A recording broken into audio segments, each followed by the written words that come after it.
This is the 2024 Infiniti QX80. It's the Sensory trim level we're going to be taking a look at in today's Vehicle Visionary video, and I'm going to show you why this is still a great full-size SUV option. Hey everybody, it's Tom from Vehicle Visionary. Today, I borrowed this QX80 from my friends at Infiniti in Shreveport, Louisiana. We're going to take a pretty deep look into what this model is all about. And the fact that it still has a lot of great advantages over its competitors, including the fact that it can tow a very impressive amount. And as funny as it may sound, if you're going to tow or just an in general experience in driving down the road, when you need to get on the brakes, if you need to stop quickly, that's one advantage this model has over its competitors. That may seem kind of like a non-noteworthy thing until you need it. So that is good to know. And there's a lot more here to talk about than just those things. So let's dig in and find out exactly what we have. And we'll start here on the front end. A pretty nice look, I'd say an elegant look, but also an aggressive look at the same time. LED headlights, LED fog lights, and nobody else in the industry has a fog light quite like what we have here. And I know that a lot of you, when it comes to looking for your new vehicles, that's something you want. So good to know that it's here. It not only looks nice, it's very functional. We have the dark chrome here as well.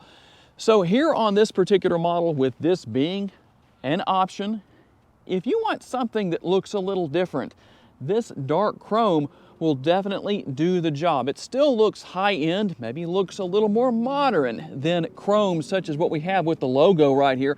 Not that that's outdated, although some people do tell me that that is the case. And something that is beneficial here is that the front end has a little bit of a slope to it, so a little bit easier to see. The nose not quite as long and squared off as some competitors. So there are advantages there as far as visibility goes, but we also have some additional advantages such as a multitude of cameras all over the vehicle to help out with that. Now, something else that's helpful here is that this model is four-wheel drive. Obviously, you have to put it in four-wheel drive. It's going to be two-wheel drive until you do so. Let's talk about our tire and wheel size. 275 will be your width. You'll have a 50 series sidewall and wrapped around the 22-inch wheels. As we work our way up, again, we're going to have some of that dark chrome right here in this area. Now, this is just a faux vent. It's there for looks. Probably better to have that there than nothing. I think that really kind of breaks up things with the fender, just makes it look a little bit nicer. And with the side view mirrors, a couple of things I'm going to show you here. Number one, you're going to have your gloss black mirror caps. You can see that we have the cameras built in down here. We also have the turn signal indicators built in. They're heated, they're power folding, and I don't know how well you can see it, but you do have blind spot monitoring built in. But there's one more feature that I know a lot of you like to know about, and here's what it is. The two most commonly asked about features on side view mirrors are, number one, do they have turn signal indicators built in? I guess that means you're actually using your blinkers when you drive down the road because you want to know if that feature is there. That's a good thing. The other thing has to do with this button right here. What is it?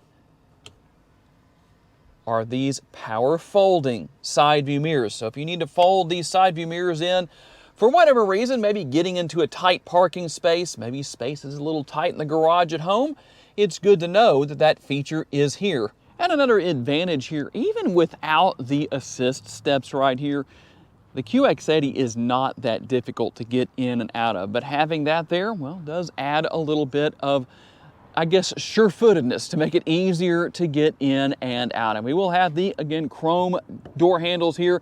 The button right here, when you have the remote on your person, you can walk up and lock or unlock the doors. Here is the remote. For those who may want to know what that looks like, there it is. It does have remote start. That's kind of like turn signal indicators and power folding side view mirrors, something else that people want to know about. You'll also see your roof rails up there with the crossbars. That helps a lot. If you have so much to haul, it could be a lot of different things. You don't just have to wonder if you have enough space within the interior when it comes to cargo capacity. So that's a nice thing to see.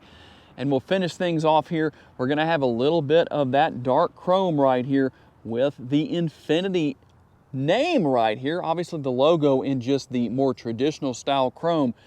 And something else that's always beneficial if you're the driver is the fact that you have really good visibility. This rear window is large, but there's another advantage we'll be taking a look at when we get into the interior that really eliminates the need to look through the back window.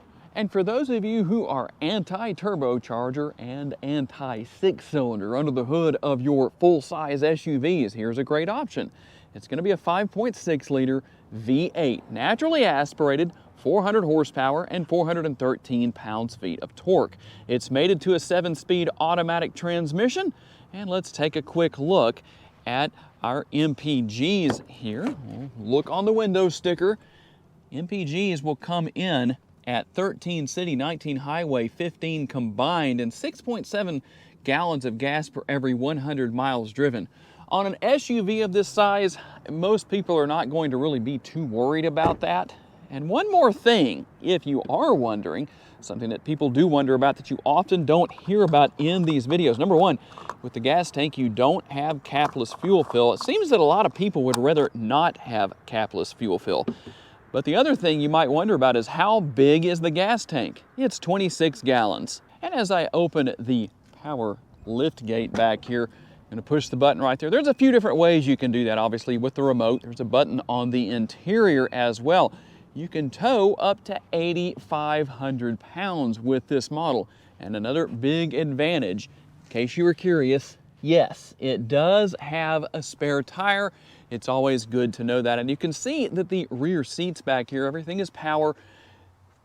You have a recline setting here. So that's good to know. We also have the buttons right here that allow us to put those down. And the good thing about it, you'll notice that I just pushed the buttons right there. There are competitors where you have to hold the buttons down for those rear seats to power their way down. And depending on how you set things up back here, you have 16.6 up to 95.1 cubic feet of cargo capacity. There is a little bit of storage space additionally underneath the floor here, so a lot going on there. You have your 12-volt power outlet as well. A couple of tie-down areas, so if you need to tie something down that you have in this rear area here, that's going to work out just fine. But don't forget, that's why I made the point. There's a lot of space back here for cargo space, but if you need something extra and you can get it up there, well, you do have the roof rails with the crossbars. You can tie something down up there as well and increase what you're able to get home or back and forth on vacation, whatever the case is. Heck, you could take a modern day version of National Lampoon's Vacation. And when it comes to the interior, obviously on the Sensory trim level, well, you'd expect to find some very high-end materials, and you do. Nicely done as far as the stitching and everything goes, the overall design. How comfortable is the armrest? Well, I like to put my arm up there instead of using the poke test as if you're trying to see how well done a steak is. Well, it shouldn't be well done. It should be maybe medium or medium rare. But anyway, that's the best way to test that. It seems to be pretty comfortable. There's a lot of padding there. Chrome with your door handles here, and then the grab handle is in a really good place, I think. Not only here for closing the door, but you also have a grab handle for getting in and out. So a nice advantage there. A couple of things you don't think about until they're not as easy to access or just not there. Nice large door bins here. You've got a bottle holder right here in the front and plenty of space for the snacks back there. And then we have heated outboard seats. So both of these seats are going to be heated here for the rear seat or middle row seat passengers and what are called the tip-up seats. Why? Well, because that makes it easier to gain access to this third row. And it's been a long time since I've been in the third row back here of a QX80. So how are we doing back here as far as space goes? Well, adults can definitely sit back here. There's no doubt about that. Probably better suited for the kids. I think I could be okay back here. I just can't stretch my legs out quite as much as I would like to, but you know what? It definitely does do the job. And as we take a look here, we're also going to see that, well, you've got a button right here that allows for moving these seats back and forth. Check that out. So if you wondered how to recline the seats, there's how you do that. Now, how much of a difference does that make as far as how comfortable you are back here? Let me rotate mine or bring mine back, lean mine back. that does kind of help. And I think I could actually take a nap back here. I better not say that because I might be tempted to test it. We're gonna finish the video before I take any naps. And obviously getting back out, no big deal. If the middle row passengers forget, well, all you have to do is that right there. One time, just one little pull on that release and the seat gets up and out of the way. And yes, you not only have the air conditioner or air conditioning vents back here, but when the driver decides to drop the hammer, if there's somebody who needs a no crap handle, you have one back here. I think this is the very first SUV I have ever seen that has a no crap handle at every single seat in the vehicle. And we'll give the middle row seats equal time. So let's take advantage of that grab handle right there that I mentioned earlier in the video. Rear seat pockets are here. And if you've ever wondered what this area is, how it's kind of indented into the seat just a little bit, that actually helps to increase leg space. So if the front passenger up here, or the driver on the other side over there, is tall and has the seat way back, well, this actually gives a little bit of extra space in a situation like that. You have the rear seat pockets right here and the command center for controlling the air conditioning and all that good stuff right here. And you can also see that you have a few connectivity options as well. Quite a bit going on where that's concerned, and a very nice large center console. And there's actually a little bit of space here in the front as well. There's a release right underneath this area. Let's see if I can show it to you right there. And you have to kind of reach underneath to get that. You'd figure that out if you put your hands under there. But you can see that you have quite a bit of space within this area. So a lot of different little storage areas here. The cup holders are neatly concealed away until they're needed. And also some additional space here. And that's actually really deep. I've seen some vehicles with front center consoles that don't have that much space. And if you're wondering about a sunroof, well, you have a conventional size here, just in case you were curious. And of course, that's going to tilt and slide open. And if you're wondering how to activate the heated outboard seats here in this second row, here are the controls for doing so. Pretty easy to deal with. And I probably didn't give you a good view of this earlier, but it's easier for me to do from this vantage point. You have a couple more options with the power outlet right there on the left and the 12-volt power outlet on the right. So like I said, quite a few connectivity options in this area of the vehicle.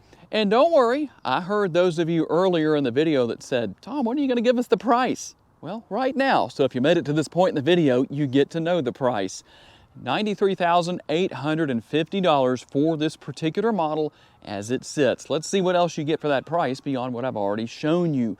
Again, we're going to have those comfortable armrests, nice materials. Everything really is nice. High end, it looks nice, it seems to be durable. And for the door bin snob in your life, well, they better call Shotgun, because here's where they're going to find a little bit more space. There's plenty in the rear door bins, but even more here. The Infiniti logo right here. As far as the door sill goes, power seats for the driver and the passenger here in the front. And yes, they're heated and they're also ventilated. So that's a good thing. And we'll take a quick look across the dash area here. And you're going to have a nice large glove box here, plenty of space within that area. Also, if we open this area up right here, wireless charging, that's going to be this area right here. You'll also find another 12-volt power outlet, a couple of USB options here. For those of you who are anti-push button shifter, good news, you don't have to worry about that because you have a traditional style shifter here. Here's your drive mode selector. Pretty easy to figure out, pretty easy to deal with. And you have your cup holders here. So the good thing, if you want that nice clean look, you can close everything off until you're ready to use it. And we'll also take a look within the center console here. And there's what we have as far as space goes. I'm gonna stick my hand down in there so you can see the space, kind of a felt material down here. Very nice, actually. You can almost make an ASMR video out of that. We won't do that today, though. Now, another thing that I know a lot of people like to know about is what's going on as far as the upper console goes. You will find your sunglass holder here. Obviously, your map lights or reading lights, whichever you wish to call those. Here is the control for the functionality of your sunroof, and you can see the other controls and options that are here. Something that I know a lot of you like to know about, so it's better to just go ahead and show you so you can see it for yourself. And let's take a look in through the driver's side door. I know we've taken a little bit of a look to this area before because I showed you what this switch right here does for your power side view mirrors. Obviously, you have everything else here you would expect to see. One thing we didn't see, most likely earlier, is going to be right here. You have your 2 settings for seat memory, so that's always a good thing. I'll show you some of the controls and functions here. You have a heated steering wheel. Here's how you're going to control that power rear door back there that we looked at earlier. And you have a tilt and telescopically adjustable steering wheel. It's power adjustable right here via that control. And we'll hop on inside and start things up. Obviously push button start, nothing surprising or unusual, but just so I can show you what all is here. And here is your instrument display. Pretty easy to deal with, easy to figure out. You have your steering wheel mounted controls right here that allow you to turn things on and off. You can use your cruise control. All that good stuff is here. You can control not only those special lights on the outside of the vehicle, including the turn signal indicators that are built into the side view mirrors, but also in the front and the rear that lets people around you know what you're doing. That's one of the functions of this lever, believe it or not. You can also control the headlights, the fog lights, all that good stuff, the lights on the exterior of the vehicle right there. Yes, it's okay to laugh. I have a lot of turn signal sarcasm to go with things. Now, I can't say anything funny about this lever right here, but that is for obviously controlling your front and rear window wipers.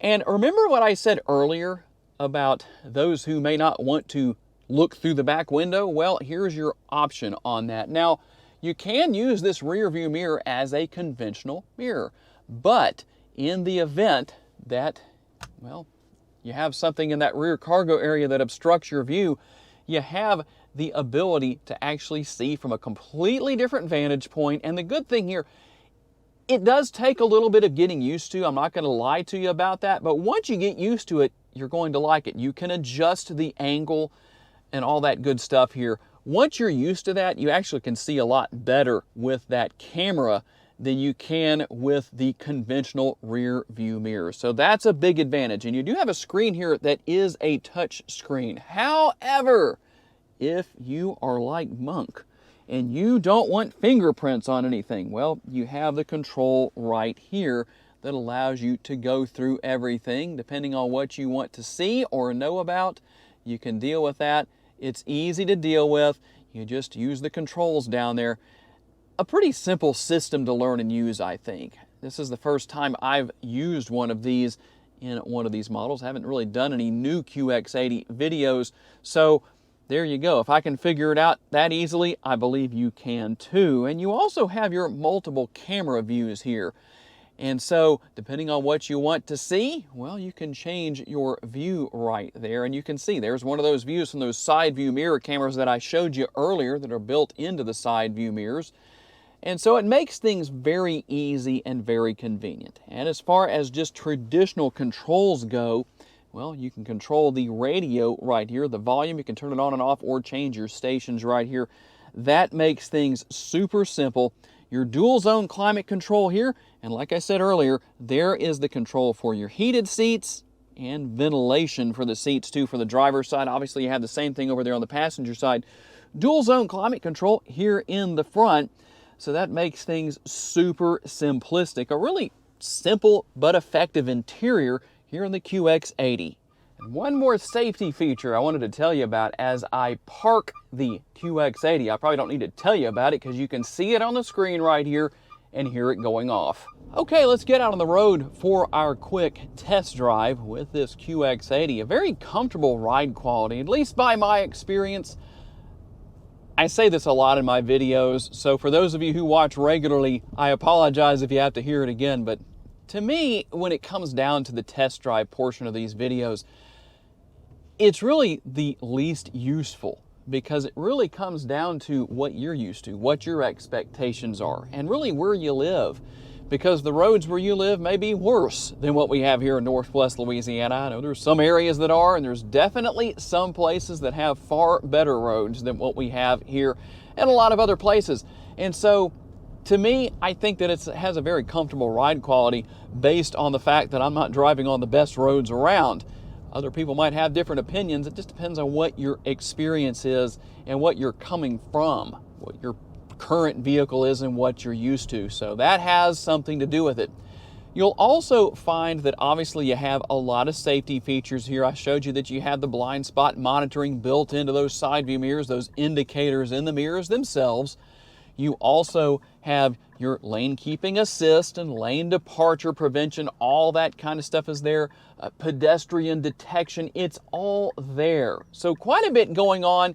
You have that 3-year service that is really beneficial, basically just complimentary, that comes with the vehicle. So you can't beat that either. And one thing I've definitely noticed here that you would probably expect as well is that when you need to get up and go, well, it will definitely, with this 5.6 liter under the hood, it gets up and goes with no problem. It would be kind of fun to have a full-size SUV drag race if we had a place to do that safely. That's one thing I really wish we had, just for the fun of it, and just, you know, an old airport runway or something like that. But you know what? I don't have a place like that. So we can't see who would win a drag race between the different full-size SUVs out there. That would be quite an adventure. But one thing I'll definitely say here is that there is a lot of interior room. So you don't feel cramped. You have plenty of space. Everything is easy to get to for the driver. That's a good thing. I know with a full-size SUV, that's nothing out of the ordinary, but it's good to know that there's plenty of space here for especially the first and second row passengers. The third row back there, I showed you what's there. There is room there. It's definitely not a big deal as far as being able to get adults back there. So it can be done, as I showed you earlier in the video. So a really good vehicle here. It's going to be interesting to see what comes in the future with the QX80, but for now, this is definitely a good vehicle to consider. Some people might say, you know, they're thinking about other full-size models and don't think about the QX80, but it's definitely something to put on your list. So tell me what you think about the 2024 Infiniti QX80. On the Sensory trim level, I know a lot of you like to see the lower trim levels on some of these vehicles. Don't worry, we're going to get to those. This just happened to be the model that I picked out of inventory today, but I promise we'll work our way through all of the different trim levels. And so that's what you get if this is the model you want to buy, and the reasons why it's still a great full-size SUV option. One of those things being obviously the fact that you can still get a V8 in here. In the future, that isn't going to be the case with the QX80. So if you want that V8, well, you better buy a 2024 model. I do want to say a special thanks to my friends at Infiniti for loaning me this QX80 for the day. Don't forget, if you want to know more about this particular model or anything else they have in inventory at Infiniti, check out the link down in the description of the video. I would also like to say a special thanks to each and every one of you for being kind enough to take the time to watch and give me the opportunity to give you a vision for your next vehicle. If you enjoyed this video, please be sure to hit the like button. That helps me out a lot. And if you haven't subscribed to the Vehicle Visionary YouTube channel just yet, please consider doing so. That way you don't miss future videos. Tell me what you would like to see me feature in future videos, and I will work on making that happen for you as soon as possible. And if you would like to learn about additional vehicles you may wish to consider purchasing, check out the video that's on the screen right now, and I will see you there.